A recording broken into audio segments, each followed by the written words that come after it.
evening and welcome again to Dream Career Talk Show. This is episode number 30 of Dream Career Talk Show.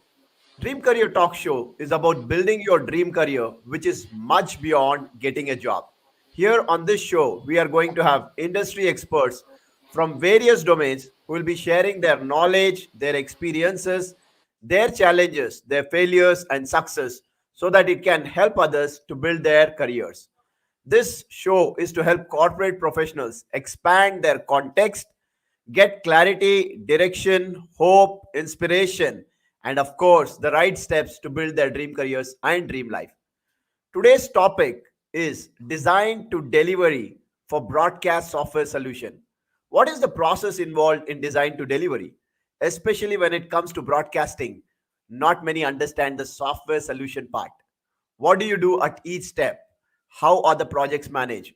To understand more about this, we have today's guest, Alekh Johari, who has been an expert working in media and broadcasting domain for over 16 years.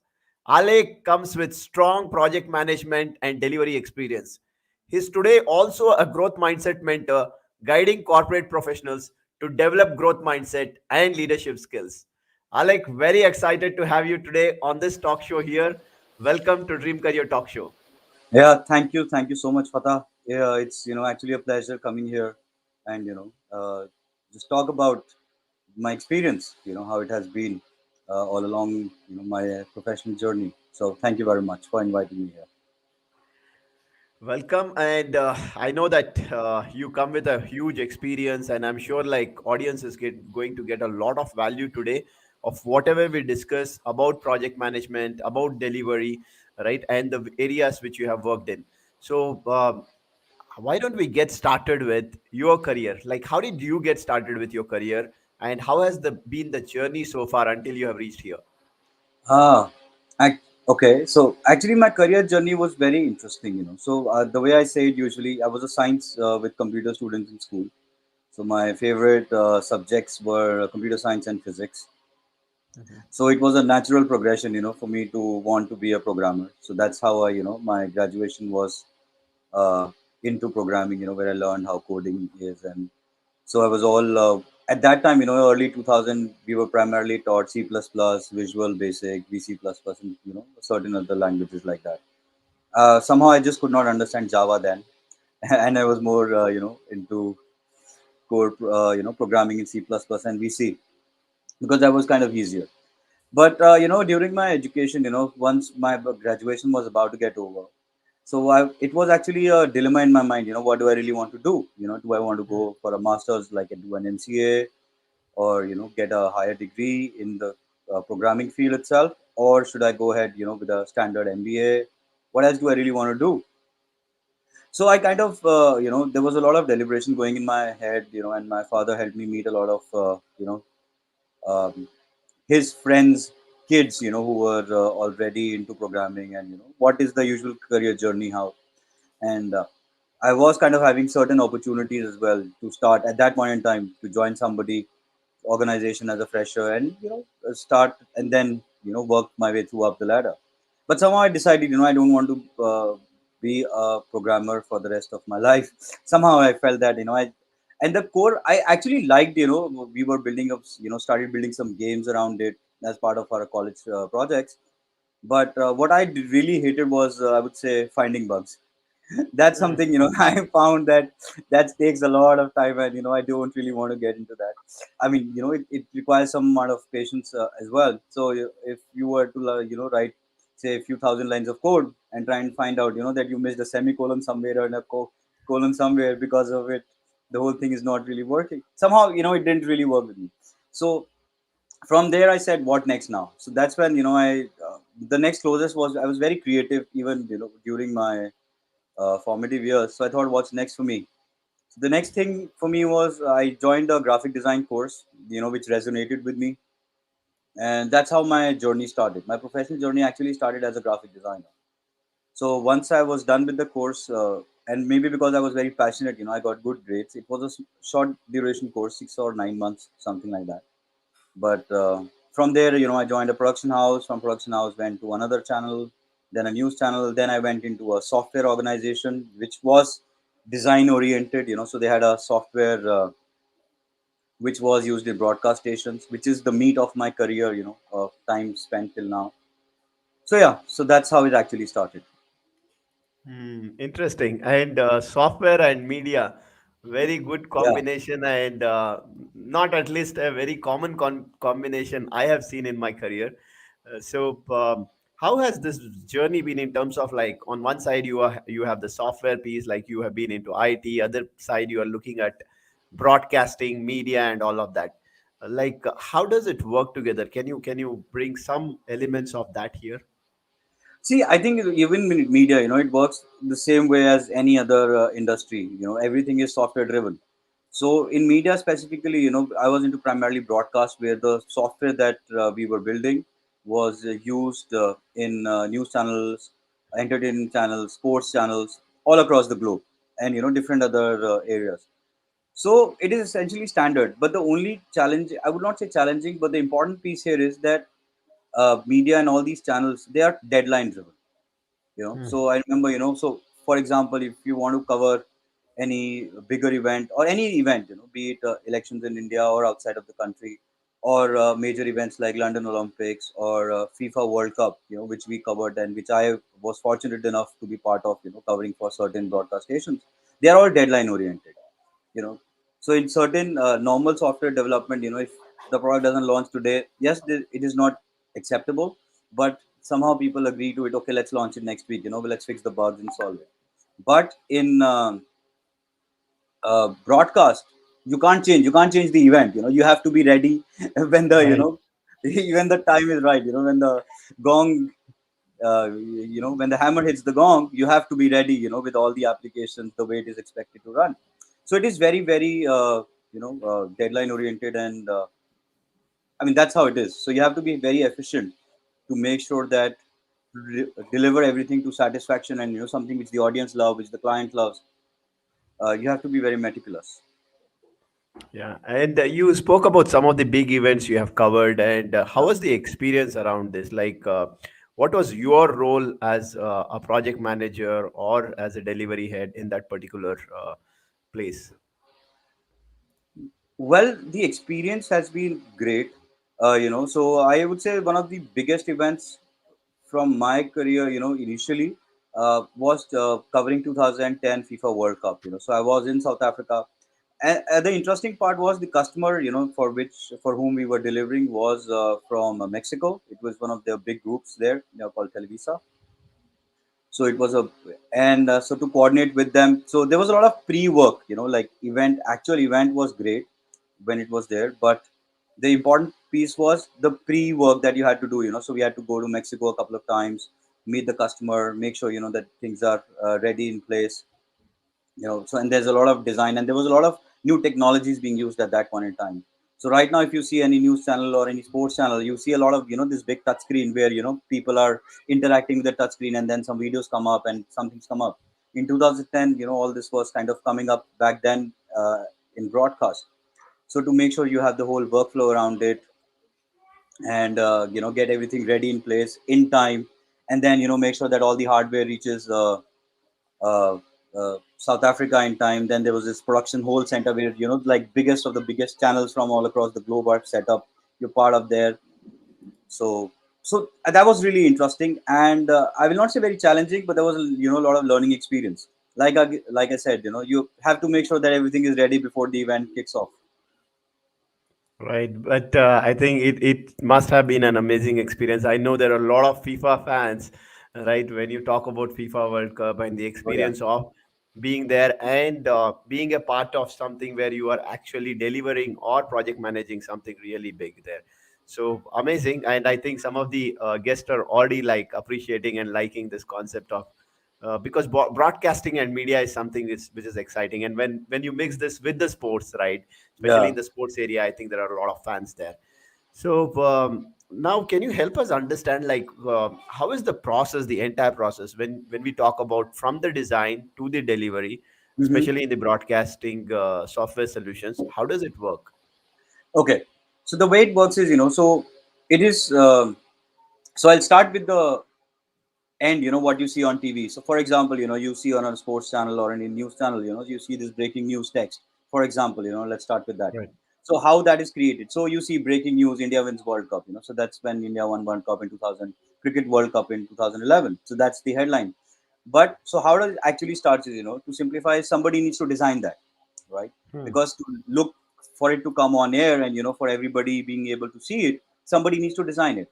So the company that I was fortunate enough I was part of, and which gave me all these experiences, so built a software which was used to design all this. So there's so Hmm. there is another terminology called real time and offline and online. So Hmm. all this for broadcast is used using a real time software. Real time meaning, whenever you create it, it's available for people to see on air, there and then. Hmm. Ideally, in offline softwares, you might have heard of After Effects and Max, 3ds Max, Maya, and several others. So there's a process of combining all the design that you've done and put them into a single video file. So that's a Hmm. little time consuming process. But in real time, it because it's broadcast and it needs to be really fast. So that's what the company specializes in. So we use that design software. So once the design is done, it's approved by the design head, and that how it needs to be. And this breaking news is like one of the simpler ones examples. So once that is done, so it goes to another place which is for a journalist desk. So they have different systems there. It's called newsroom computing system, NRCS systems. So where they would put in the entry, like put a data entry there. So once that is done, that is so for every I would say every type of data that they want to be presented on air. So they create a playlist, like we have a song playlist in maybe in YouTube and Spotify. So similarly, there's a design list getting prepared. Not only design list, what the anchor needs to talk about, because sometimes Hmm. they have something called as a teleprompter, which would basically help anchor. So anchor needs to be looking at the camera, so where the anchor needs to read all the information. And because they can't really memorize, you don't expect everybody to be everything to be memorized, like for a 1 hour or 2 hour Right. show. So everything is kind of pre-written, and people are able, and the anchors are able to control the speed, or somebody in the maybe a production room is able to control the speed of what the anchor needs to read. So it all comes down into a playlist, at the end of it. And then Hmm. sequentially everything is kind of played out. So there's a studio director or a producer or a panel producer. There are different places called different names. So they kind of guide the person who's sitting on the graphics playout to play this particular graphic. I mean, that's essentially a very crux of the whole pipeline. So if you want to add a little more complexity, a little more variance to it, so then you add augmented reality to it. Hmm. So what happens is, so if you are sitting right now, and if your say your favorite animal is lion, so we could from augmented reality have a lion walk on the desk right next to you, in front of your book. So similarly, it happens in different stations.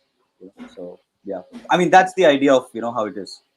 Interesting, very interesting. I know the kind of work we are talking about.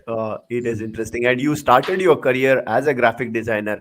Was there any influence of your graphic designing putting you into this kind of a role? Yes.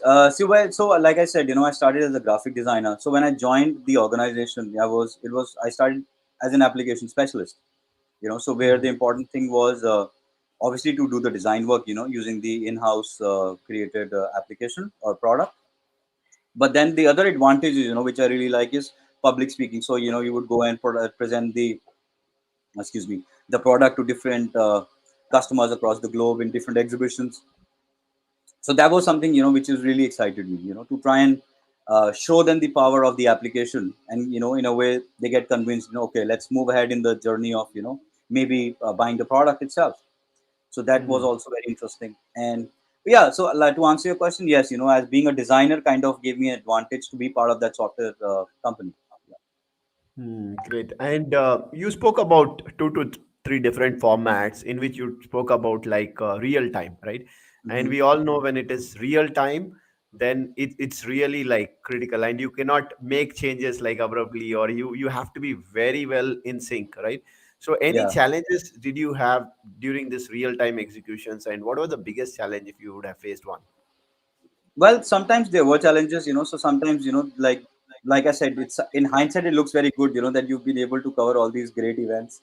But when Right. you're actually going through that journey of actually working towards there, so there were some sleepless nights as well, so just to make sure So I would say sometimes, it's the just to put everything together, took time. Sometimes it would be just a change management process, where the customer would say, okay, I'm not liking this particular color, say red, make this a little darker shade. So if you imagine, Mhm. so if you made about 15, 20, or 30 designs which have the same color of shade, because the whole packaging needs to look pretty similar, and you have to change that. So how do you go about it? So obviously you have to put in the extra effort. It's not something, push the event by 2 days because you have to do all these changes. That is practically not possible. So you just every the whole team basically comes together, to do ahead and accommodate those changes. Sometimes there is a, I remember one particular instance, where the hardware kind of was creating an issue. So what we were using was very high performance graphic cards, made by Nvidia or Radeon. Mhm. So these are two primary graphic card manufacturers that we use. So I remember, I don't remember recollect the name of the event, but I remember sometimes we had to, these graphic cards stopped working. So there was some issue, and couple of days we have to, the event is live, so we have to get, and we were not in India back then. So it's some outside of India. Yeah. I don't remember the country, but yeah, it was some place outside of India. So we had to arrange the graphic cards running around, make sure they get shipped from India, somebody coming in, you know uh, 1 or 2 days in advance, from India, to get those graphic cards. So those kind of challenges that you face, I mean, at the end, things work out because your energy is very positive, and your the intention is to make sure that things do work well. And sometimes that it's a data intensive work as well. Suppose we are covering elections, or all the data, even for this FIFA World Cup. So if the data is coming through a different feed, there's a data provider who's providing all this data, so you have to integrate that into your system and use procedures or some other way to marry that data with the design, so how it looks, so that nobody has to manually type it. So sometimes there's issue in lag in the data feed that it's coming to you. So I think you from IT can understand this language, what I'm trying to say. Like it could be an RSS feed, or different other platforms, could be a JSON file coming in, and Right. sometimes the structure of the source feed gets changed. So how do you adapt to that?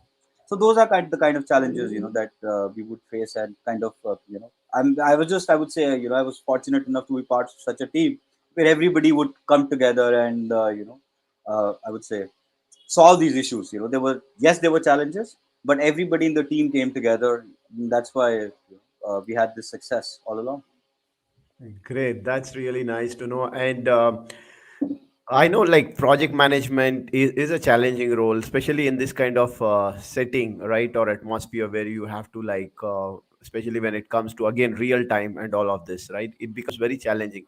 Now, what was the areas where you felt the biggest challenge during the project management journey? Was it the software piece where you will have to understand the softwares, come up with some ideas, work on making them better, the product, making the product better, or was it the client handling, like the stakeholders, especially the clients, or was it internal team handling? What was the biggest challenge in your journey? Actually, depending upon certain kind of events that you were covering, there were different challenges at at different pieces that you, or parts, excuse me, that you mentioned. So coming to say sometimes the customers were a challenge, just to make sure that they understand what we are trying to do, and they kind of freezing the requirement. See, what happens is, the way I see it is, the customers are sometimes like kids in candy store. Once they start seeing Mm. things, they want everything. Right. Right. So because see, till the time when you doing that initial level of discussion with them, how we should propose, how the project should go about, what should be the design, what should be the look and feel, of the whole I would say project that we're trying to put together. So they're okay, let's get some references in place, let's get, you can give some ideas, okay, now that we have the piece. So the actual I would say the requirement starts to come in when they start seeing the output of what has been discussed at level 1, because they see, okay, now I see what we are trying to see, okay, now let's do some changes. But the thing is, that initial time has kind of taken a little bit of your time to put that first piece together or the second piece together. So how do you kind of close that, bridge that gap in the expectation and the reality, how to make sure the customer is satisfied, and you as an and as a project lead is happy, and the internal teams are also happy and aligned with what we're trying to deliver. Because if the delivery is not very quality, the customer will not be happy, right? And it's a very customer centric driven industry. So yeah, so that's a challenge. I mean, it has been, I'll not say in the whole experience there have been many customers, yes, but there have been few. So which is, I think, important also, because once somebody is there to challenge you, be it from a planning perspective or design perspective or just overall, simple management, how do you make sure that the everybody in the team, from stakeholders to the people executing it, are aligned on the delivery piece of it. So that's something which pushes you as an individual to do better. So that was one challenge, that we really faced. And yes, sometimes software piece, because it was our own product, so that way we have always had that control, so if there's something that needs to be added into the product, because we were not using a third party product, it was a, like an independent product, so we would use that. And and again, the core development team was also aligned with the outcome, because everybody, like I said, it was a great team effort. So if we found that something need to be developed in the product, we would go back to the core product team and ask them, can this be done. Once they every internally, once they are aligned, that there is no solution going, instead of changing the product, though it was less, but they would agree, because we would also not want to change the core product, because the core product is like changing the need. So we would also know, try and avoid and find a solution without getting the actual product, uh, you know you would say, changes made on the fly. They could be, if they are required for a wider audience, they would be incorporated. But that's the piece about the product, right? A Yeah. team, I would say, never faced a challenge. I would not say faced a very big challenge with the team per se. The team was always aligned, like especially the delivery team, be it the design team or the the software people from the services team, who would kind of put together into a one team, or the QA, the quality team. So never really faced a challenge. Yes, sometimes there were tough moments, but yeah, but that's, you learn to live with them, and how to find, because everybody is working towards a common end goal. That's the important Right. thing. Once Hmm. the end goal is clear to everybody, whatever issues there are, you can easily sort them out. Yep. Yeah. And since I have also been in the project management role, and I know people who have been in this role, one of the Yeah, big challenge again is like making sure you get the sign off from all the internal stakeholders, especially, right? Apart from clients, right? yeah. You will have the design teams, the delivery team, then the development team, documentation team, lot of teams here. So what you said was like it was not really a big challenge, and you were able to make it happen most of the times. Like what worked for you? Like what was the thing? What were the things? What was the key thing that you think that worked for you, where you were able to align all these teams and then get the sign off and keep moving ahead? I would see. Yeah, so I think the one thing that I would say worked was the relationship. Hmm. You know, so getting everybody aligned. Yes, there was a lot of planning. So you would have a lot of meetings initially. Once with the customer, once everything is query, like once we have a clear, I would say, requirement from the customer, then you would kind of put that into a document, which is kind of used by the all the other teams in the whole project. Like it could be the design team, it could be the testing team coming at the later stage, or the software team, which needs to integrate all this data from different third party places.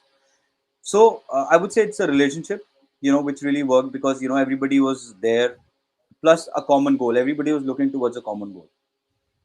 So Hmm. the challenge would obviously come in, when the end point is not very clear what we're trying to achieve. So whenever that happened, there was a challenge. But as far as I remember, whenever it was very clear, which is most of the projects, that what we're trying to achieve, then things would plus collaboration. So everybody Hmm. was very open and putting into collaboration. So there could be pieces where I would miss some things, could be a possibility. So we would sit together, everybody, and figure out what is missing, what is not missing. So everybody would kind of fill in the gaps for everybody, because the team was very very super, like highly collaborated, I would say. So that kind of, these things, I would say, worked really well overall.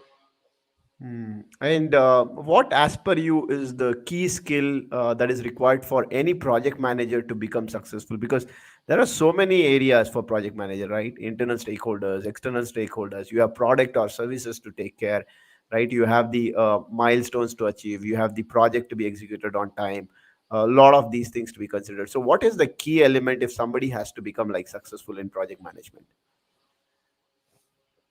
I would say two, three things. One would be to make sure that you're very clear. One is why you are doing that. What is Hmm. your why, or what is the why of the customer, why they are trying to do what they're trying to do. Right. Once that is clear, so that gives you a lot of clarity of what is expected from this team. Which is delivering.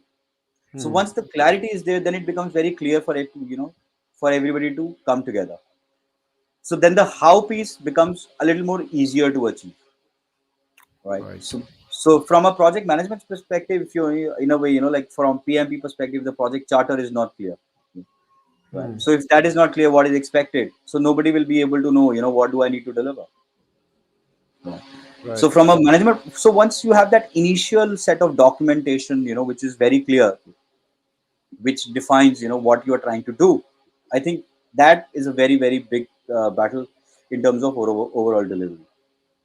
Yeah, I think you nailed it here because the beginning of the project, when you are doing the planning, and you said about the documentation, the project charter, and more of the roles and responsibilities of each team and individual here, right? Because that Yeah, helps in terms of when it's clearly defined what each one of them is doing, and also understanding entirely the client requirement in terms of why they are doing whatever they are doing, yeah, and then the how becomes really easy.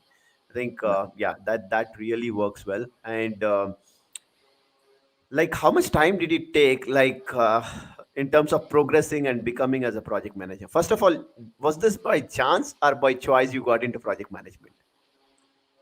I actually always took responsibility. That's something which is inherent in me. Hmm. So I remember, so when I was still studying, so me and a friend of mine, back in 2002 or 2003, so so the call center industry, excuse me, was coming up really big in India. So there was a lot Hmm. of call centers, and we were still studying. So so this me and a friend of mine, we took that up as a challenge. Let's see, how it goes. So we joined, a call center. Let's because it was tough. So we were kind of, in a we would always challenge ourselves with trying to do some, sometimes, let's just see who can walk the maximum. So we would walk for 30, 40 kilometers and see, who can survive that long, or who can stay awake for how long. So in 2002, 2003, 2004, you would do such things. I mean, I'm not saying you can still do that, but we were doing that. So as a challenge, we took up, job in this call center. So luckily we got selected. And so there, I had one boss. I would, his name was Rohit. So I was very, very inspired by him. So he would always, tell you, just take the charge. So it was his say go to mantra. Take the charge.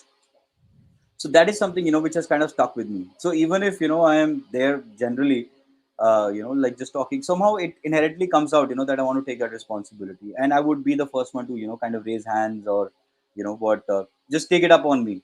And uh, and then I learned over a period of time with my mentor, what this extreme ownership means. So that kind of also kind of got added. So this, I would say, it was a natural progression for me. I always wanted to be in a low role, where I would have I would say impact more, have more Hmm. responsibility, but where I could have that responsibility of impacting more lives in a way, be it the team, be it the customer, or be it anybody else. So I think it came very naturally to me. Hmm, interesting. And you did mention about you were working for a call center, which is, I think, a common thing between you and me. Even though I came from IT background, I worked in call centers for a couple of years there, and I see a lot of people coming from call centers, right? And they get stuck there. Call centers, BPOs, they get stuck there, and I see some of them want to get into project management as well. So, do you think it is still open, and what are the steps they can take if they have to get into project management? It is all about clarity. What do we really want to do? It comes down to, see, I in back in 2003, if I was not clear that I don't want to do, see, there are two things of clarity. What is what you want to do, what you don't want to do.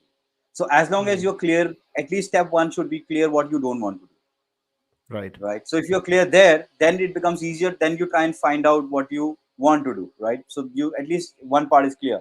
But if you're not clear what you don't want to do, and you're not clear what you want to do, then it's kind of a soup. It's not rocket science to figure that out. It's just that you have to deliberate, a little more internally what you really want to do. So for me, call center was more like a stint. It was very clear that we don't want, me and the friend of mine, Nishan, that we don't want to stick there. We just went there as a challenge, between us. If can we do that? Can we survive that? So Hmm. we were just there for about 4 or 5 months, 6 months, and then we left. We're very. It was actually interesting why I left. I was getting an opportunity to work on a project which would have given me more responsibility within that industry, within that channel. Apparently the I think the senior manager or VP was very happy with my performance. So they said, okay, we want to give you a bigger project. So that's when I said, no, I don't want to take that project. I would happily leave now because this is not in my clear, in my Hmm. vision of things that I want to, stick in this industry.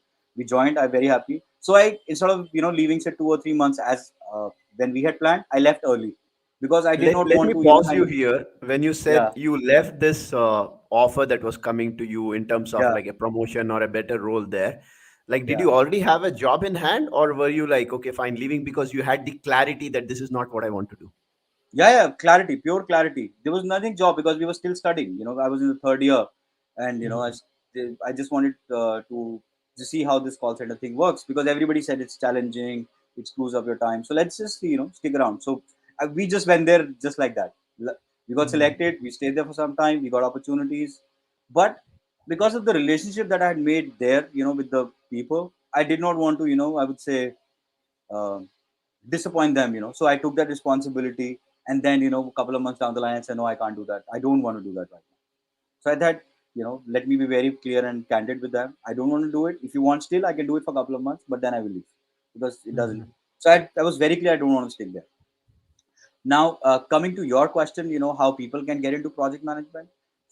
They just want to know that, are they up for that responsibility, because it might sound very nice and good, but there are certain challenges, and when you're there in those challenges, how you're able to sail through is what makes, so if your why is clear, like Simon Sinek says, if you work for something you're passionate about, it becomes easier for you to work and sail through the tough moments, Right.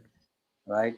So if you're clear, this is what you want to do, then any challenges will not be very difficult. So it's like, somebody wants to climb Mount Everest.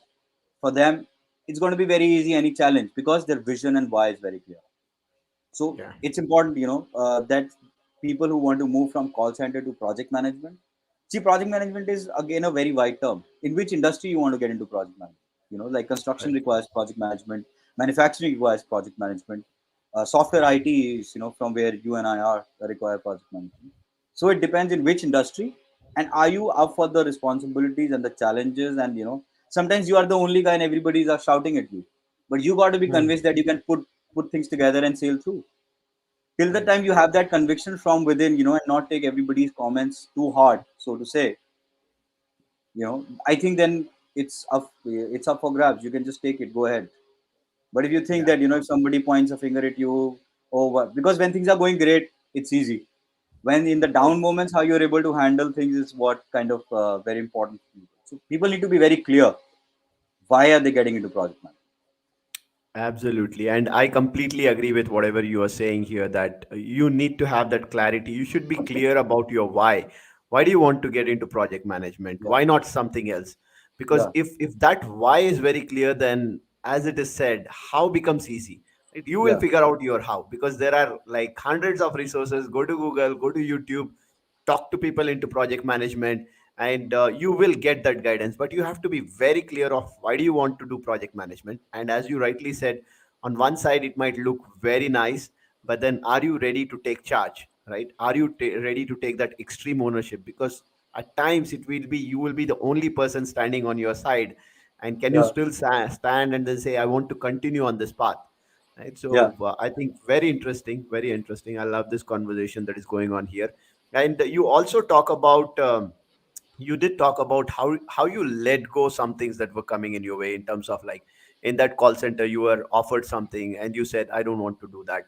Now how easy or difficult it is when you have certain things to let go? Because one of the challenge I've seen with either IT or in call centers, BPOs, is also that you have sufficient money that is coming to you, right? You have a good position, you have good teams, maybe you have good people around you or whatever, Hmm. right? You have everything, but you know that's not what you really want to do. You have next goals or milestones to achieve, but you already Yeah. have something that you might have to let go. So how easy or difficult it is to do that, and how can somebody like pick up something like that as maybe a muscle courage, and then try to do it?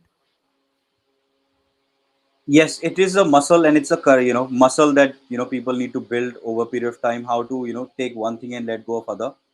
So I'll give an analogy here. It is the same as so you have a I would say 5 kg polythene bag, right? Hmm. And you want to put everything inside. So when you keep trying to put everything, at a point it will burst. Hmm. Same is with what you want to do. But if you are able Hmm. to, if you want to hold things very clearly and very firmly with your hands and and mind, you got to be very clear what you want to hold. So Hmm. till the time, so if there's a term which started say a few years back called FOMO, fear of missing out. So if you want Right. to do everything, like literally everything, then the chances are you're going to stretch yourself too thin. I try to Hmm. do a lot of things, but at the end there are certain things you have to let go of. And then again it comes down to clarity and the why that you have, why you're doing what you're doing, why you want to hold on. So as as a responsibility or a skill versus the amount of money, it's again what is the need of the hour. I would not say sometimes the money is an important factor, but can you sail through without that, Hmm. right? Hmm. Like I gave you an example that my first when I made that switch from being a programmer, where I knew that I had opportunities laid out, because we had some people in the family circle and friend circle who had already I would say 5 or 10 years ahead of me into the same industry.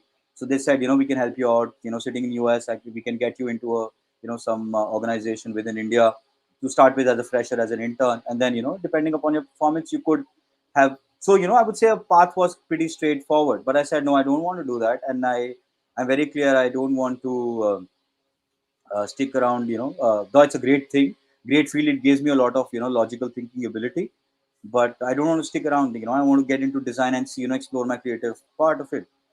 So it was challenging. Get finding the first job was very difficult because nobody in the family. Somehow you got to talk to people, figure out how to get into that job. And so my first I would say the like salary was very very low. It was what, 1,000 or 1,200 rupees, something Hmm. like that. So it was very low by any standard. But I was happy. I was blessed that my family and friend circle supported me, that's what I really want to do. And I kind of stick with it. So there was a challenging period. You have to be able to it's, I would say, when your why is clear, you will be able to sail through. So from Yeah. 1,200 rupees as the I would say first salary for month, it was not one day. You won't believe, when I was studying and doing freelance work, I was earning 4 or 5 grand per day. When you were doing, so it was very very but you have to sail through. I was very Right. determined to make myself successful. I was always imagining myself to be successful, as a designer, as and then whatever opportunities came by my way. So I persevered. Perseverance is very important. Right. Right. So yeah, so luckily, we as a I sailed through. My family was very supportive. I'm blessed to have parents who gave me opportunities to that gave me the freedom to do whatever I want to do. Hmm. So that was so we had that backing, and it worked out well in the bigger scheme of things. So if you can persevere, and if there is no really really urgent need of money, I would suggest stick with your passion, what you really want to do. Money will definitely come in. Perfect, perfect. And I think what worked for you is, as they say, right, short-term pain for the long-term gain. And I Yes. think you are a good example of how you actually went through that short-term pain, in Yeah. terms of maybe it would have been for years, but then long-term you had the gain, right? I know, like, you have traveled multiple countries as of today, right? You have been in Yeah. good roles. You have been able to like get success in your own ways. Yeah. So all of this you have been able to accomplish. So Mm-hmm. that's really nice. And you talk about one thing you spoke about right now was FOMO, fear of missing out. Now, Yeah. one thing I see today, which is trending, again, I would completely agree with you here. FOMO, which I have seen because I also work with a lot of corporate professionals, be it Mm-hmm. mentoring or be it coaching or be it the industry experience where I met people. A lot of people don't want to do certain things, right? Or they don't love doing certain things, but they are doing it more because of that FOMO, fear of missing out. Now, somebody gets into analytics. I want to also get into analytics. Somebody is becoming like a team lead. I also want to become a team lead. Though individual contributor, that might be a great role for them, right? Or something is like an MBA is not for them, right? Mhm. And master's degree is not for them. But fear of missing out is making people do a lot of things. So what do you have to say about this? How can people like stay away from this big pandemic again of fear of missing out where people are running behind that? See, I would say, Fatah, again, it comes down to why you're doing what you're doing. So, see, Hmm. I also did my MBA. I did my postgraduate, in international business, as a, I would say, as a distance learning. Why I went into that is because I wanted to travel a lot. I wanted to understand how international business works. So I was very Hmm. clear that what I really want, and that's when I went after, where is that course, where is that degree. So degrees are helpful. If you're doing from premier institutes, live and everything, that they're definitely helpful. I will not say not that. But other than that, even then, why are you doing that? Is it to gain Hmm. knowledge? Does it align with your vision? For me, it was very clear. Like then there were certain models, while I was start doing that international business study, that Oscar Olen's fisheye model and stuff like that. Why are they helpful? How would they be useful for somebody at different fields, be it marketing, be it finance or whatever. So again, once you're very clear why you want to do it, because what will happen is, because the like there's also something called as the shiny object syndrome. Right. So it's like, so today I'm after this, okay, so somebody's coming, like a shiny, oh, it's a different new thing, let's go with the trend. But if you're not passionate about data, like you gave an example of analytics and big data and stuff like that. So if you're not passionate about it, I'm you might be able to do good in short term. If you develop a liking towards it, it's great. Then you would actually enjoy it. But if you're not enjoying it, it'll not last long. it Hmm. is it is a given, it will not last long. So it's like, if you want to drive a Ferrari with a square tire, for how long would it work? Right. Absolutely. I can't say no to this. Whatever you are saying here is really interesting, and it's the hard truth again. A lot of people go behind shiny objects syndrome, right? And people are getting into different things more because they are seeing maybe more money right now. But if you don't enjoy what you do, as you rightly said, you might not be able to last it for long or become successful in that. Yeah. And you Yeah. So also took, yeah, go ahead. Go ahead, please. no, no. So I'm just saying. Having said that, I would also say, learning new things, there's no harm. You want to go test Hmm. the water. So, like for me, I would never say no to anything which I've not tried. I may or Hmm. may not like it, but I will not say that I'm not good at it without trying. So I Hmm. remember, a few last year, say I think September, October, or maybe early this year, I went, try to understand how Azure works. So I enrolled into somebody's offering, Azure course. How setup is done, how cloud works. So I really went into the actual command line programming and understood that. Try to get in there, but then I figured out, it's not for me. It's just not resonating very well with me, for Hmm. whatever reason might be. Everything has an own aspect, and requirement, and the mindset for it. So it was not gelling. So I said, okay, let me just not continue because it's not gelling with what got me some understanding, but I was so trying something out just to push yourself. It's separate, but Right. doing something after, just because somebody else is doing it, there's a very fine line, thin line, which uh, needs to be very clear for people. Right, right. I think that is right here that you trying something new, maybe learning new technology, all of this Yeah. is fine because understanding and learning things definitely will help you. But Yeah. getting into that shiny object syndrome of what you may not want, but just because you Yeah. see somebody else growing or becoming Exactly. successful, you following that path. Right? And how important is learning, upgrading for you, and what is your concept around investing in yourself? I think in self investment is very important. I think that you can't say you need somebody. Not necessarily, and it could be anybody. It could be a friend. It could be uh, a coach, a family member, or a mentor himself, mentor, be it for a specific subject, or be it, like a general understanding, or only for mindset. But it is very important to have somebody guide you through, so Hmm. because especially in the down moments, especially in the moments, where, or you want to get your full potential out, you need somebody who's done what you want to do. So if you align yourself with somebody like that, it is very important, then you can basically learn or piggyback, as what I say, on somebody else's Mhm. experience. It is the same as, like I try and put my wet finger into a electric socket and then get burned, or I see that somebody's already done it and it is not a wise thing to do, and avoid myself the shock. Hmm. you Hmm. know so it is how you want to see life. I mean, you can't really, as a normal human person who has 70, 80 years of lifespan, you can't possibly make all the mistakes that you know to learn everything within, all the for to achieve all the things that you want to do. So Right. you And possibly, as a yeah, growth set mentor, yeah, you also talk about growth mindset, right? mhm, You talk about how people can develop this.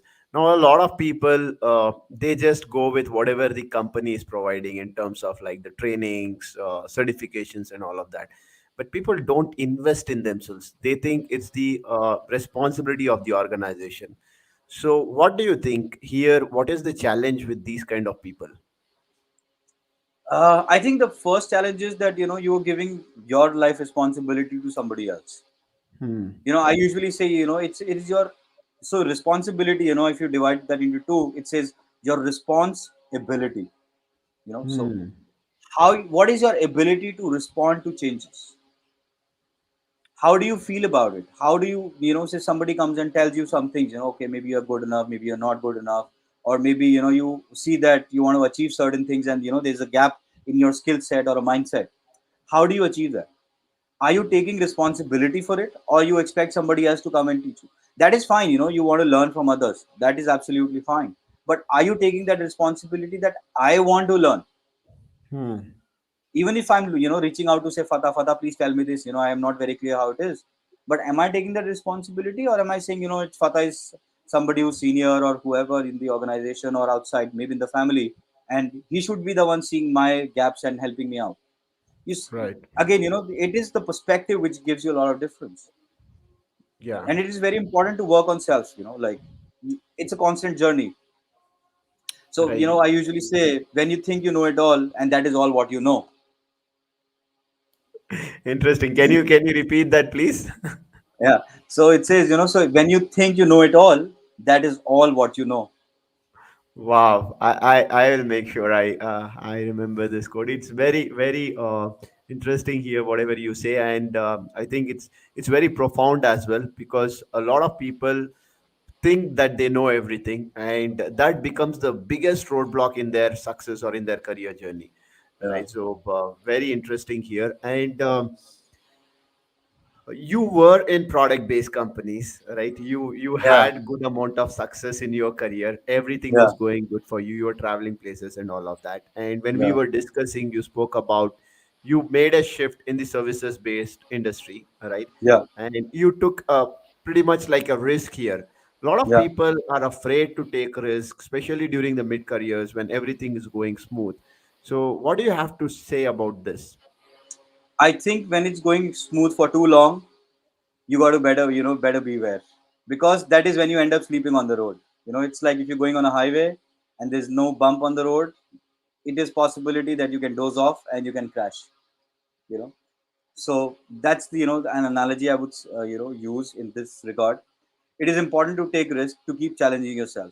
It was a huge, it didn't look like such a big risk, when I made that that switch. But I'm thankful again, for to the place where I was working, and to the new place where I joined, that they gave me this opportunity. I'm sure they might be well be aware, it was a risk, because I was changing not only from product to for a services, the way of working, so here it was pure agile. In the early organization we were following agile, but that's just, I would say, a very flavor of it. I wanted to learn agile, and then there were a lot of other changes. So then again, pandemic. I joined within when this pandemic, so there was no one-to-one interaction as well. So there are a lot of things that but it is important to take risk. If you really want to grow, In life, you have to take that risk. Otherwise, you can take as a calculated risk and then put in the effort. So there will be challenges, no doubt about that. Sometimes you going to make mistakes, and not only make mistakes, you sometimes you might even end up repeating the mistakes, because for whatever reason. But what is important, in your gut, in your in your heart, you need to know that my intention is clear. I'm honest towards working my craft.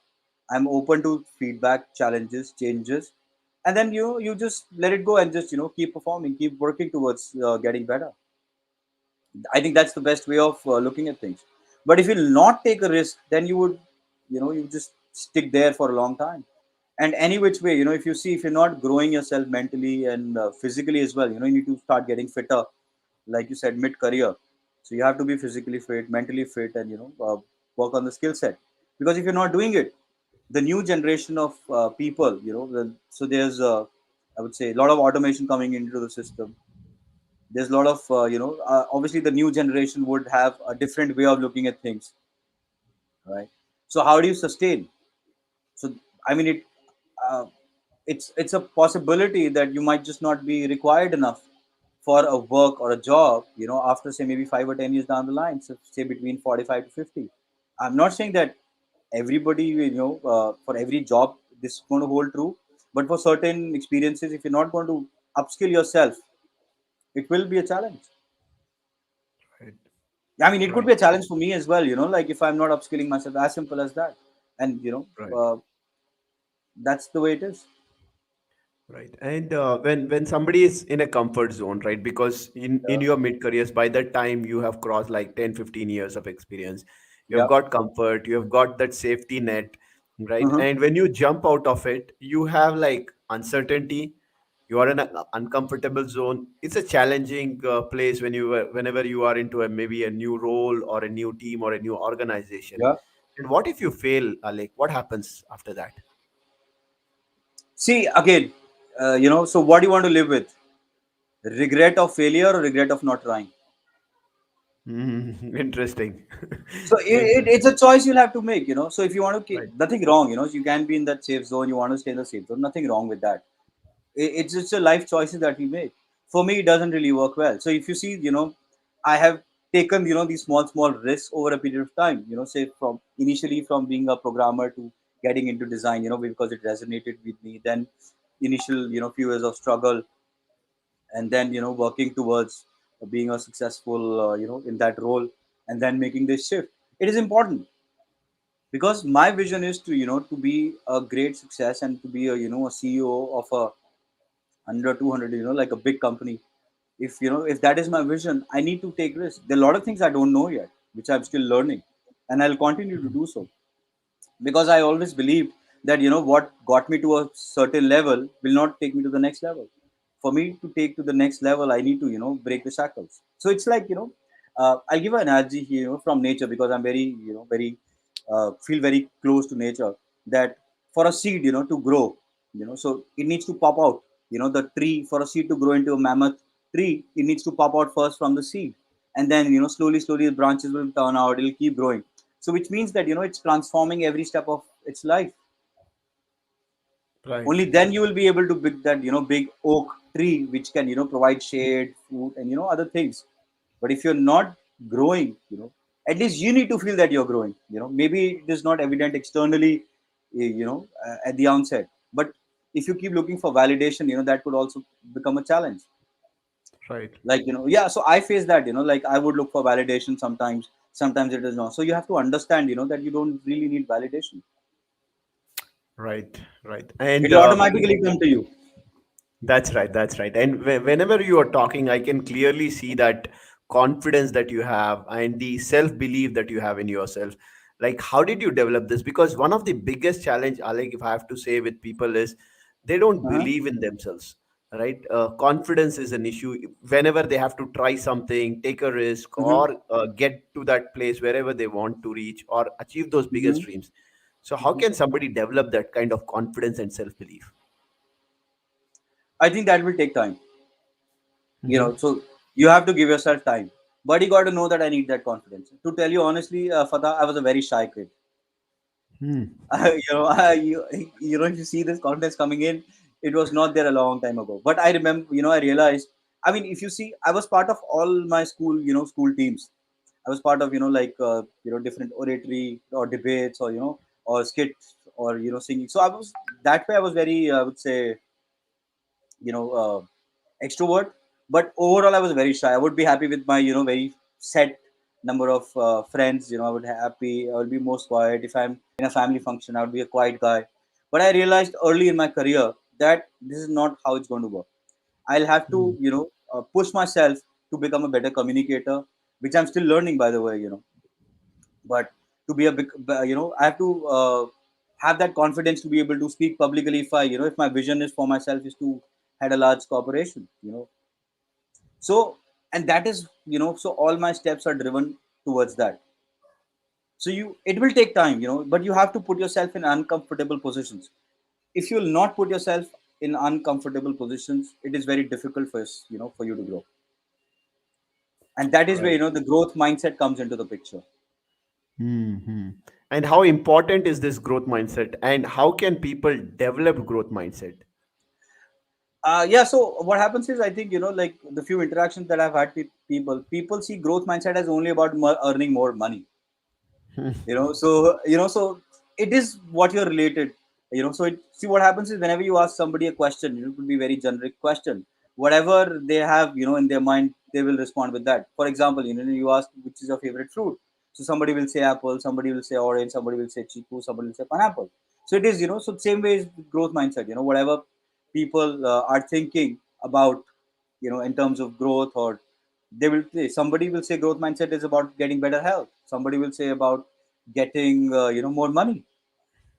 But I would say growth mindset is, it's a overall understanding of, because it's a mindset, it should reflect in every aspect of your life.